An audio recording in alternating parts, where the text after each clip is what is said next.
Well, a war against an enemy that is religious needs to be understood in terms of the belief structure of both sides. And one side, the side that's religious, may, not necessarily will, of course, but may have the view that you are utterly evil. And, well, you're bound for damnation, possibly because of a lack of obedience, charitably because of a lack of understanding. But that you represent death and the loss of all that is valuable, life as they see it.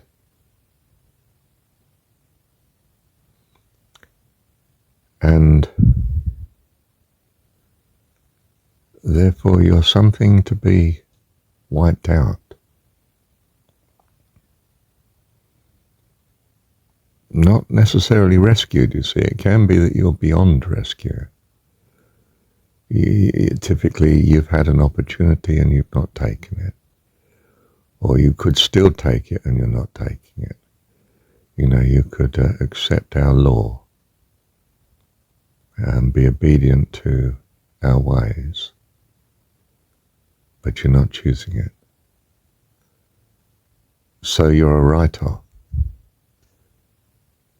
You're just to be demolished.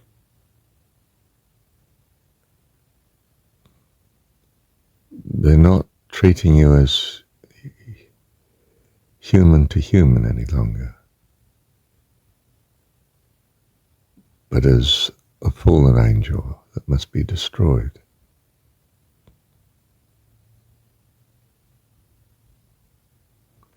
Well, in the immediate short run, you can't convince them of a different view. And you're faced with the actions according to their view. And it's to destroy you.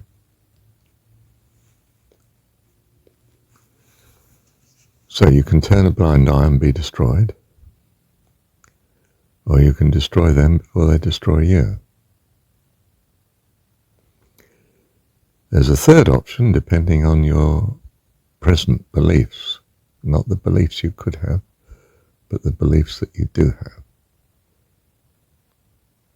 And that is that God will come to your rescue. You don't need to do the destroying.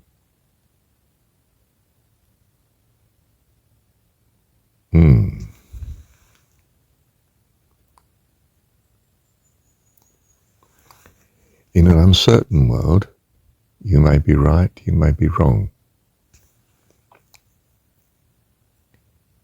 It's safer to destroy them before they destroy you.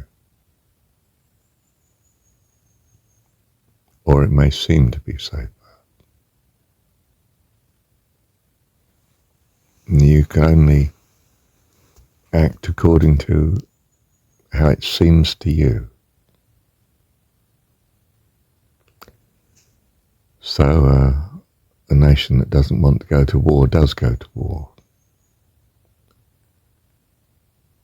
And war is very serious business.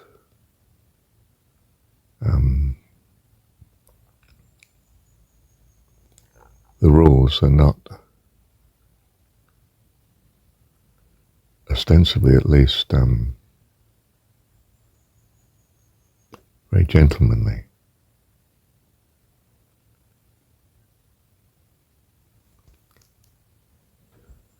You know, a savage fighting a gentleman will win unless the gentleman has an amazing technology. And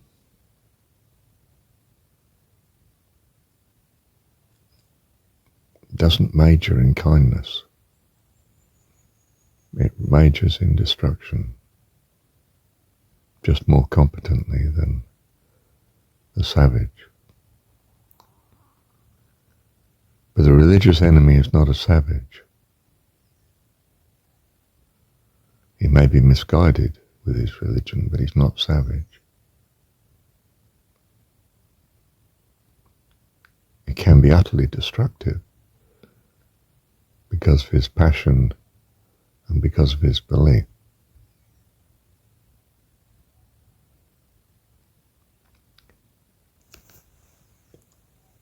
You can take a passivity path of non-violence to this. I think you will be simply absorbed by, well, the evil regime as you see it.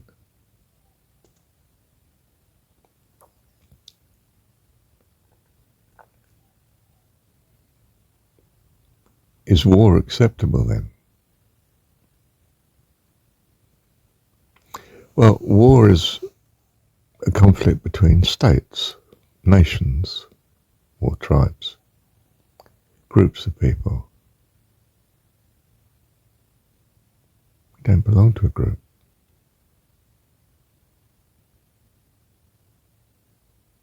Now, is this true?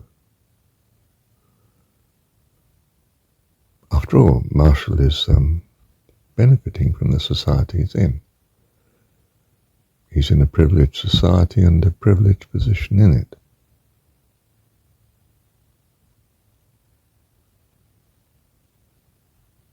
He is a member of a group.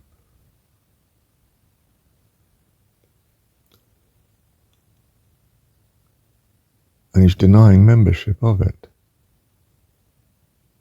Because the group needs to go to war to survive as a group.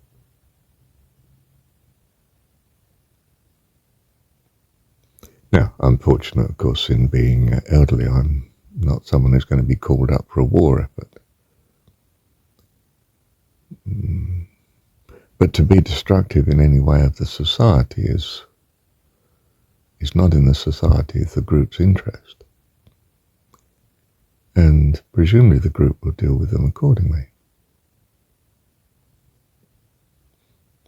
So I have this problem in religion, especially, well, I was thinking any religion, that it has to be supportive of the state in which it finds itself.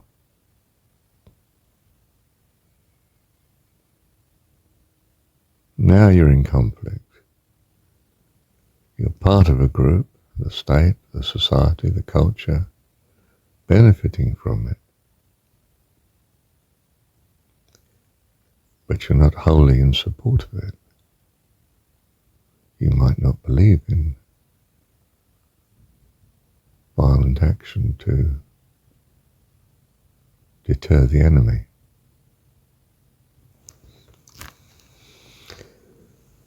You have a problem. I'm not sure as I know the answer. Thank you, Heavenly Dad. Thank you, Dad. Well, those that can do. And your society is not a homogeneous group by any means. There are those who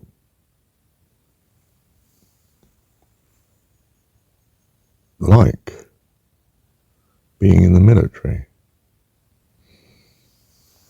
Now, of course, it's not the same as calling it all of a certain age group up, like it or not.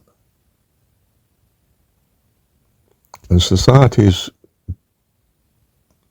well, at least some of them, do make exceptions. Those who have taken holy orders are not required to fight on the battlefront, although their pastoral care and shepherding might be appreciated in some ways for those on the front. So you can be a conscientious objector in the 20th century Western terms. In some countries, you could be. And in some countries, you still couldn't. You go to prison if you don't if you're not willing to fight.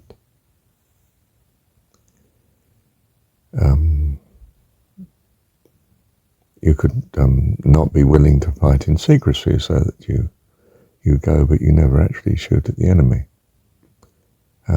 You might find this rather difficult when your friends are your colleagues are being fired upon.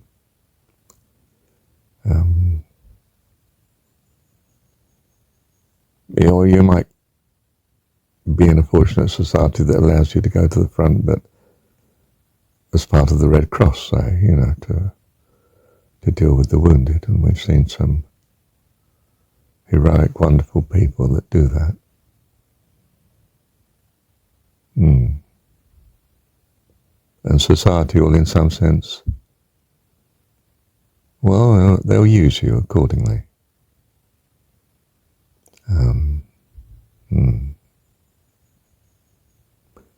Look, dear one, Marshall doesn't have all the answers. You don't need to have all the answers. You're going to trust God. There are all sorts of dilemmas you're faced with in life. It's not having the answers that is the solution. It's trusting God. And I don't mean you're to feel guilty if you're not trusting God. I mean you have to notice more the goodness of God, to have the assurance and trust to count in situations where you do not have the answer, but you do have a trust in God. That's what counts. Because trust and assurance is a major part of love. And we are this by the grace and the goodness of God. Wow, I didn't expect that outcome. Well, thank you.